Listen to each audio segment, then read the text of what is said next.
নমস্কাৰ গৰম গৰম মটৰৰ ঘুগুনি আমাৰ সকলোৰে প্ৰিয় মোৰো ঘৰতো সকলোৱে ভাল পোৱা এটা গটো মিল মই মোৰ ল'ৰা ছোৱালীৰ বাবে প্ৰায়ে ঘৰতে ঘুগুনি বনাওঁ আৰু যেতিয়াই ঘুগুনি বনাওঁ তেতিয়াই হিট হয় আজি মই এই ঘুগুনি মেগী মছলা ইমেজিক ব্যৱহাৰ কৰি এক্সট্ৰাঅৰ্ডিনাৰী কৰি ৰান্ধিম মছলাৰ সংমিশ্ৰণে ইয়াৰ সোৱাদ আৰু উন্নত কৰে আৰু লগতে এই ডিশক আৰু সোৱাদ লগা কৰে তেতিয়াহ'লে আৰম্ভ কৰোঁ আহক ইয়াৰ বাবে প্ৰথমে মই এটা কুকাৰত 8 ঘণ্টা তিয়াই ৰখা 2 কাপ মটৰ আৰু লগতে আলু কেইটুকুৰামান দি তাতে 4 কাপ জোখাৰ পানী দিওঁ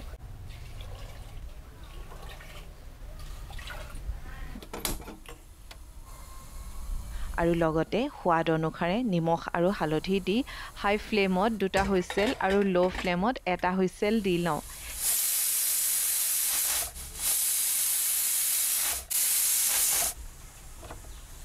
এতিয়া গ্যাস অফ কৰি কুকাৰটো নিজে ঠাণ্ডা হ'বলৈ দিওঁ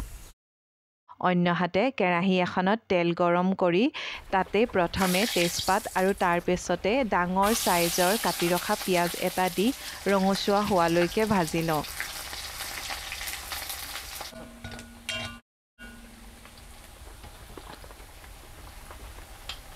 এইখিনি ভজা হোৱাৰ পিছতে ইয়াতে আদা নহৰুৰ পেষ্ট এড কৰি ইয়াৰ কেঁচা গোন্ধ নোযোৱালৈকে ভাজি থাকোঁ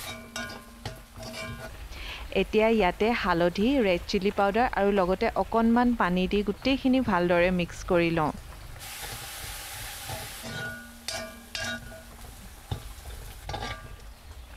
কাটি ৰখা 2টা বিলাহী আৰু অকণমান নিমখ দি এইখিনি কোমল হৈ একেবাৰে গলি যোৱালৈকে ভাজি লওঁ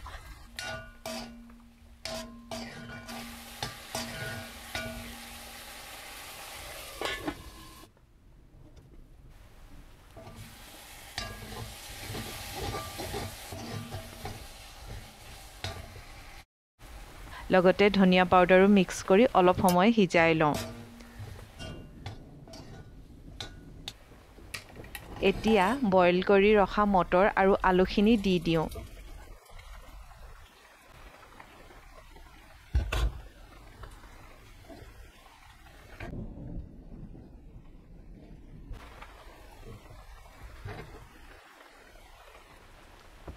আৰু অলপ গৰম মছলা দি 5 মিনিটৰ বাবে ঢাকোন মাৰি সিজিবলৈ দিওঁ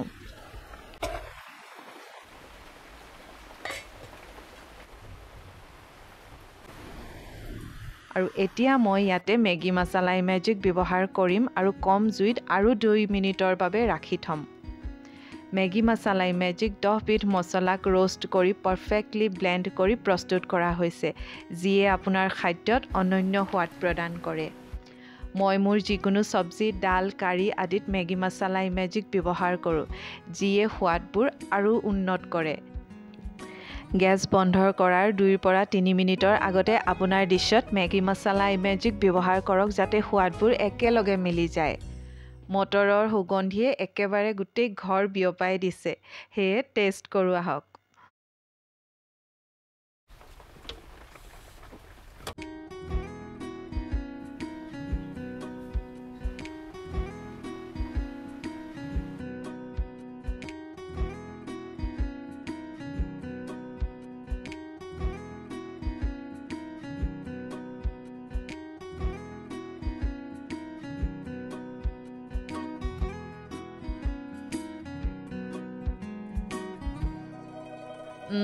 সঁচাই সোৱাদ লগা হৈছে